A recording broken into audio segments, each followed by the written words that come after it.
السلام علیکم، تو کیسے ہیں آپ دوستو؟ جیسا کہ آپ جانتے ہیں کہ پچھلے چند دنوں سے بھارت اور چین کے درمیان لداخ کے مقام پر حالات کس قدر بگڑ چکے ہیں، تو آج کی اس ویڈیو پہ ہم بات کرنے والے ہیں کہ ایسی کیا وجوہات بنی جس کی وجہ سے چین نے لداخ کے مقام پر اپنی آرمی کو بھیج کر بھارت کی آرمی کو شکست دینے کے بعد خود وہاں پہ قبضہ کر لیا اور اپنی بھاری مشینری اور آرمی کو وہاں تعینات کر لیا۔ تو آگے بڑھنے سے پہلے روٹین کے مطابق آپ سے گزارش کروں گا کہ ہمارے چینل کو سبسکرائب کرنے کے بعد بیل آئیکن کو پریس کر لیجئے تاکہ لیٹسٹ ویڈیو آپ تک بآسانی پہنچ سکے۔ دوستو، سب سے پہلے میں آپ کو یہ بتا دوں کہ انڈیا اور چین کے درمیان لداخ کے محاذ پر کیا ہو رہا ہے اور کیوں ہو رہا ہے، اس پہ ہم بات کرتے ہیں۔ تو شروع کرتے ہیں ویڈیو کو۔ دوستو، انڈیا اور چین کے درمیان سرحدی کشیدگی نے ایک بار پھر سے سر اٹھایا ہے اور اس تناؤ کو سن 1999 میں انڈیا کے روایتی حریف پاکستان کے ساتھ کارگل میں ہونے والی جنگ کے بعد سے اب تک کی سب سے بڑی کشیدگی کہا جا رہا ہے۔ اس سے قبل سن 2070 میں انڈیا اور چین کی افواج ڈوکلام کے مقام پر آمنے سامنے آئی تھی، لیکن گزشتہ ایک ہفتے کے دوران مرکز کے زیر انتظام علاقے لداخ سمیت انڈیا اور چین کے درمیان لائن آف ایکچوئل کنٹرول، جسے LAC کے بھی کہا جاتا ہے، مختلف مقامات پر دونوں جانب سے افواج کی موجودگی میں اضافہ دیکھا جا رہا ہے جو پہلے کبھی نہیں دیکھا گیا۔ دوستو، سرحدی تنازع اس قدر کشیدہ ہے کہ انڈیا کے وزیر اعظم نریندر مودی نے منگل کے روز بری، بحری اور فضائیہ تینوں افواج کے سربراہوں اور قومی سلامتی کے مشیر اجیت ڈوبھال سے مشورہ بھی کیا، لیکن اس ملاقات کی تفصیلات سامنے ابھی تک نہیں آئیں۔ وزیر دفاع راج ناتھ سنگھ نے تینوں افواج کے سربراہان اور chief of defence staff Bipin Rawat سے علیحدگی میں بھی بات چیت کی۔ ان دونوں میٹنگز کا پیش خیمہ LAC پر بات کم از کم 4 مقامات پر دونوں ملکوں کی افواج کے درمیان جھڑپ رہی ہے۔ دوستو، لداخ میں پنگونگ ٹیسو گالوان وادی اور دمچوک کے مقام پر دونوں افواج کے درمیان جھڑپ ہوئی ہے، جبکہ مشرق میں سکم کے پاس بھی ایسے ہی واقعات پیش آئے ہیں۔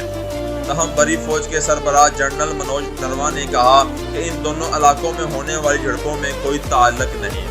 دوستو، دریں اثنا بدھ کے روز انڈین فوج کے 3 روزہ ششماہی کانفرنس شروع ہو رہی ہے، جس میں اعلیٰ کمانڈر شرکت کر رہے ہیں۔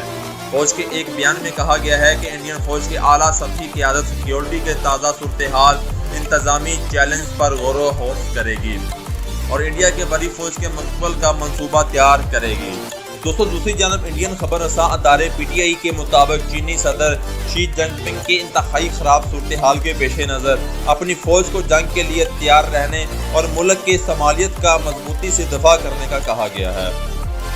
دوستو، 66 برس کے چینی صدر حکمران جماعت communist party of China CPC کے جنرل سیکرٹری ہیں اور انہوں نے یہ باتیں حال ہی میں ایک پارلیمانی سیشن میں پیپلز لبریشن آرمی اور پیپلز آرمڈ پولیس کے اختتامی اجلاس سے خطاب کرتے ہوئے کہی ہیں۔ چین کی سرکاری خبر رساں ایجنسی شنہو کے حوالے سے PTI نے لکھا ہے کہ چینی صدر نے کہا ہے کہ فوج کو خراب ترین صورتحال کے لیے تیار رہنا چاہیے اور اس کے لیے اپنی تربیت اور جنگی تیاری کی سطح میں اضافہ کرنا چاہیے تاکہ فوری طور پر اور مؤثر ڈھنگ سے کسی بھی قسم کی پیچیدہ صورتحال سے مضبوطی سے نبٹ سکیں اور قومی سلامتی، سیکیورٹی اور ترقیاتی مفادات کا دفاع کر سکیں۔ دوستو، بہرحال چینی صدر نے ملک کو درپیش کسی خاص مسئلے کا ذکر نہیں کیا۔ فوجی ذرائع کے حوالے سے بتایا گیا ہے کہ لداخ میں سرحد کے نزدیک چینی فوج کے ہیلی کاپٹر بھی پرواز کرتے ہوئے دیکھے گئے ہیں، جبکہ دمچوک، دولت بیگ، اولڈی درے، گلوان اور پینگونگ سو جھیل کے اطراف میں انڈین اور چینی فوج نے اپنی تعیناتی میں اضافہ کیا ہے اور دونوں نے اپنے علاقے کی جھیلوں میں کشتیوں کے گشت میں بھی اضافہ کیا۔ دوستو، صورتحال کشیدہ کیوں ہوئی، کیا وجوہات بنے، اس کی بات کرتے ہیں۔ دوستو، گزشتہ ہفتے پیر کے روز بیجنگ میں چین کے سرکاری میڈیا میں کہا گیا کہ مغربی سیکٹر کی گلوان وادی میں انڈیا کے ذرائع یک طرفہ اور غیر قانونی تعمیرات کے ذرائع موجودہ صورتحال کو بدلنے کی کوشش کے بعد پیپلز لبریشن آرمی نے اپنا کنٹرول سخت کر دیا۔ مشرقی لداخ میں پنگونگ سو جھیل کے نزدیک 5 اور 6 مئی کو چینی اور انڈین آرمی درمیان ہاتھا پائی ہوئی۔ انڈین میڈیا NDTV کے انٹیلیجنس ماہرین کے اوپن سورسز ڈیٹسفا کے حوالے سے یہ واضح کرنے کی کوشش کی ہے کہ چین پینگونگ جھیل سے 200 کلومیٹر کے فاصلے پر اپنے ایئر بیس پر بڑے پیمانے پر تعمیراتی کام کر رہا ہے۔ اس نے 6 اپریل کی ایک سیٹلائٹ تصویر پیش کی ہے اور اس کا مقابلہ 21 مئی کی سیٹلائٹ تصویر سے کیا گیا ہے، جس میں واضح فرق دکھایا گیا ہے۔ اس سے قبل انڈیا نے کہا تھا کہ چینی فوج کے کچھ خیمے چین میں وادی گالوان کے ساتھ دیکھے گئے ہیں۔ اس کے بعد انڈیا نے بھی وہاں فوج کی تعیناتی میں اضافہ کیا۔ اس کے ساتھ ہی چین کا الزام یہ ہے کہ انڈیا وادی گالوان کے قریب دفاع سے متعلق غیر قانونی تعمیر کر رہا ہے۔ خطے کے اس صورتحال پر اپنے رد عمل میں پاکستان کے وزیر خارجہ شاہ محمود قریشی نے کہا کہ اگر انڈیا نے متنازع علاقے میں تعمیرات کا سلسلہ جاری رکھا تو پھر خطے کے امن و استحکام کو شدید خطرات کا لاحق ہو سکتا ہے۔ انہوں نے کہا کہ دنیا کو انڈیا کے عزائم کا نوٹس لینا چاہیے کہ انڈیا کس طرف چل پڑا ہے۔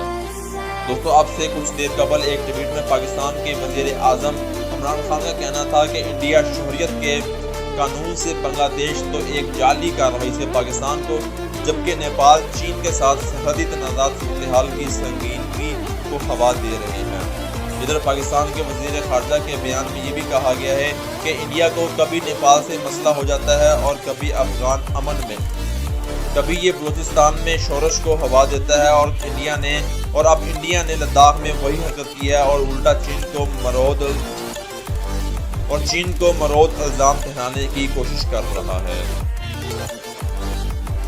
دوستو، اب بات کرتے ہیں کہ انڈیا اور چین کا سرحدی تنازع کیا ہے۔ پہلے دوستو، انڈیا اور چین کے سرحدی تنازع بہت پرانا ہے اور سن 1962 کی جنگ کے بعد یہ مزید پیچیدہ ہوتا گیا۔ انڈیا اور چین کے درمیان 3488 کلومیٹر کی مشترکہ سرحد ہے۔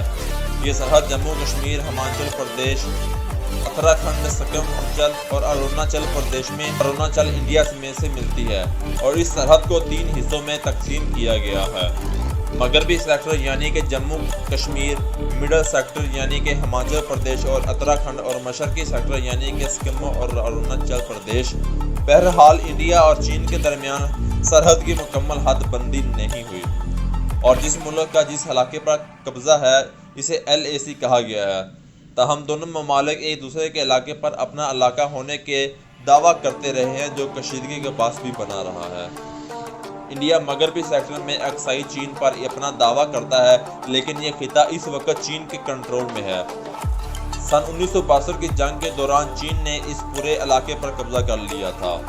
دوسری جانب چین مشرقی سیکٹر میں اروناچل پردیش میں اپنا دعویٰ کرتا ہے کہ چین کا کہنا ہے کہ یہ جنوبی تبت کا ایک حصہ ہے۔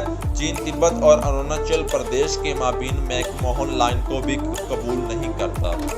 دوستو، مجموعی طور پر چین اروناچل پردیش میں میکنگ موہن لائن کو قبول نہیں کرتا اور اس نے اقصائی چین سے متعلق انڈیا کے دعوے کو بھی مسترد کر دیا ہوا ہے۔ دوستو، سابق سفیر اور انڈین اور چینی امور کے ماہر پی سٹوبدان نے انڈین ایکسپریس میں شائع اپنے مضمون میں لکھا ہے کہ تازہ کشیدگی کو صرف LAC کے خلاف ورزی کے طور پر نہیں دیکھا جا سکتا۔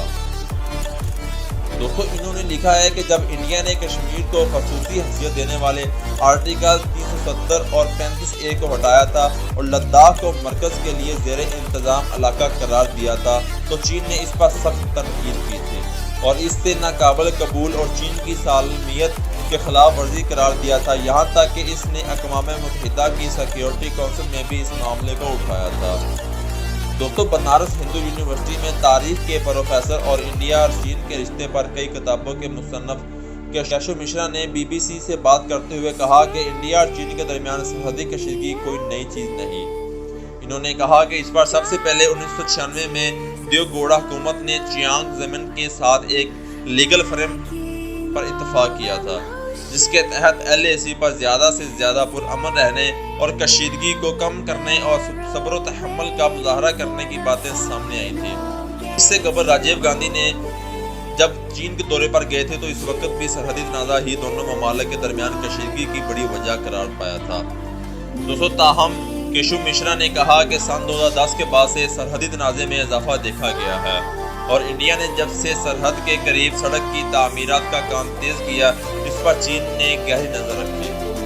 انہوں نے مزید کہا کہ چینی میڈیا میں اس زیادہ اہمیت نہیں دی جا رہی، لیکن انڈیا میں قوم پرست میڈیا میں اس پر خاطر خواہ توجہ دی جا رہی ہے۔ دوستو یہ تھی تاریخ لداخ پر کہ آج اس قدر جو معاملات بگڑ چکے ہیں، اس کے پیچھے ریزن کیا ہے اور یہ کب سے شروع ہوئی ہے۔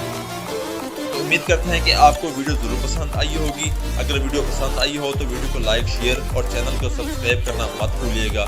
ہم ملتے ہیں آپ کو نیکسٹ ویڈیو میں، تب تک کے لیے آپ اپنا خیال رکھیے گا۔ خدا حافظ۔